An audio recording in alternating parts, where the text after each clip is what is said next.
മുഖ്യമന്ത്രിയുടെ പോലീസ് മെഡലിൽ അക്ഷരത്തെറ്റുണ്ടായ സംഭവത്തിൽ ആ മെഡലുകൾ നിർമ്മിച്ച കമ്പനിയെ കരിമ്പട്ടികയിൽ ഉൾപ്പെടുത്തണമെന്ന് അന്വേഷണ റിപ്പോർട്ട് വന്നിരിക്കുന്നു. ഭഗവതി സ്റ്റോഴ്സ് എന്ന സ്ഥാപനമാണ് ഈ മെഡൽ നിർമ്മിച്ചത്. അന്വേഷണ സംഘം DGPക്ക് റിപ്പോർട്ട് കൈമാറിയിട്ടുണ്ട്. മെഡലുകൾ പരിശോധിക്കേണ്ട സമിതിക്കും വീഴ്ച പറ്റിയെന്ന് ആ റിപ്പോർട്ടിൽ പറയുന്നുണ്ട്. 270 മെഡലുകളിൽ 246 എണ്ണത്തിലും ഈ തകരാറുകൾ ഉണ്ടായിരുന്നു. കേരളപ്പിറവി ദിനത്തിൽ മുഖ്യമന്ത്രി പിണറായി വിജയൻ വിതരണം ചെയ്ത പോലീസ് മെഡലുകളാണ് ആഭ്യന്തര വകുപ്പിന് പിന്നീട് നാണക്കേടായി മാറിയത്. അഭിമാനപൂർവ്വം ഈ മെഡലുകൾ സ്വീകരിച്ച പോലീസുകാർ പിന്നീട് നോക്കിയപ്പോഴാണ് അതിലെ അക്ഷരത്തെറ്റുകളെല്ലാം ശ്രദ്ധയിൽപ്പെടുന്നത്. ഈ മെഡലുകളിൽ മുഖ്യമന്ത്രിയുടെ എന്നതിന് പകരം മുഖ്യമന്ത്രിയുടെ എന്നാണ് രേഖപ്പെടുത്തിയത്. പോലീസ് മെഡൽ എന്നത് തെറ്റായിട്ട് പോലീസ് മെഡൽ എന്നും രേഖപ്പെടുത്തി. മെഡൽ ജേതാക്കളായ പോലീസുകാർ ഈ വിവരം മേലധികാരികളോട് റിപ്പോർട്ട് ചെയ്യുകയായിരുന്നു. അതിന് പിന്നാലെ DGP ഈ വിഷയത്തിൽ ഇടപെടുകയും ചെയ്തു. എത്രയും പെട്ടെന്ന് മെഡലുകൾ തിരിച്ചു വാങ്ങാൻ DGP നിർദ്ദേശം നൽകി. കൂടാതെ അക്ഷരത്തെറ്റുകൾ തിരുത്തി പുതിയ മെഡലുകൾ നിർമ്മിച്ചു നൽകാൻ മെഡലുകൾ കരാറെടുത്ത സ്ഥാപനത്തെയും നിർദ്ദേശിക്കുകയായിരുന്നു. ഭാഷാ ദിനത്തിൽ നവംബർ 1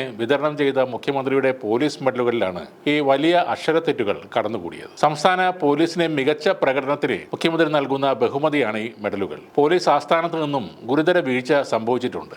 ഓഗസ്റ്റ് 15 മുഖ്യമന്ത്രി മെഡലുകൾ പ്രഖ്യാപിക്കുന്നത്. നവംബർ 1 മെഡലുകൾ വിതരണം ചെയ്യുമെന്ന് പോലീസ് ആസ്ഥാനത്ത് നേരത്തെ അറിയാമായിരുന്നു. ഇവ പരിശോധിച്ച് ഉറപ്പുവരുത്തേണ്ട ഉത്തരവാദിത്തം സ്വാഭാവികമായും അവിടുത്തെ ഉദ്യോഗസ്ഥർക്കുള്ളതാണ്. എന്നാൽ ഒക്ടോബർ മാസം അവസാനമാണ് കൊട്ടേഷൻ നൽകിയിട്ടുള്ളത്. ഈ മെഡലുകളൊന്നും ഉത്തരവാദിത്തപ്പെട്ട ഉദ്യോഗസ്ഥർ പരിശോധിച്ചിട്ടില്ല എന്ന് വേണം കരുതാൻ. അതേപോലെ കേരള മുഖ്യമന്ത്രിയുടെ പ്രധാനപ്പെട്ട പോലീസ് മെഡലുകൾ നിർമ്മിക്കാൻ ഭഗവതി സ്റ്റോഴ്സ് പോലുള്ള സ്ഥാപനങ്ങളെയാണോ ഏൽപ്പിക്കേണ്ടത്? മലയാള അക്ഷരങ്ങൾ പോലും അറിയാത്തവരാണോ ഈ കമ്പനിയിലുള്ള ആളുകൾ? അല്ലെങ്കിൽ കേരള സർക്കാർ വക കാര്യമായതുകൊണ്ട് എന്ത് ചെയ്താലും ഒരു കുഴപ്പവുമില്ല എന്ന മനോഭാവമാണോ ഇങ്ങനെ സംഭവിക്കാൻ കാരണം? അതുകൊണ്ടാണോ ഈ അലക്ഷ്യമായി മെഡലുകൾ നിർമ്മിച്ചു നൽകിയത്? ഇവരോട് പുതിയ മെഡലുകൾ ഉണ്ടാക്കി നൽകാൻ മാത്രമല്ല ആവശ്യപ്പെടേണ്ടത്. കേരള സർക്കാരിന്റെ 246 പോലീസ് മെഡലുകൾ ഇത്രയും വികലമായി നിർമ്മിച്ചതിന് കനത്ത പിഴ തന്നെ ചുമത്തുകയും വേണം. സർക്കാരിന്റെ യാതൊരു കരാറുകളും ഇവർക്ക് മേലിൽ കൊടുക്കുകയും ചെയ്യരുത്. കരിമ്പട്ടികയിൽ ഈ ഭഗവതി സ്റ്റോഴ്സിനെ ഉൾപ്പെടുത്തണം എന്ന അന്വേഷണ റിപ്പോർട്ട് കണക്കിലെടുത്തുകൊണ്ട് എത്രയും വേഗം സർക്കാരിന്റെ ഭാഗത്തു നിന്നും നടപടികളും ഉണ്ടാകേണ്ടതാണ്.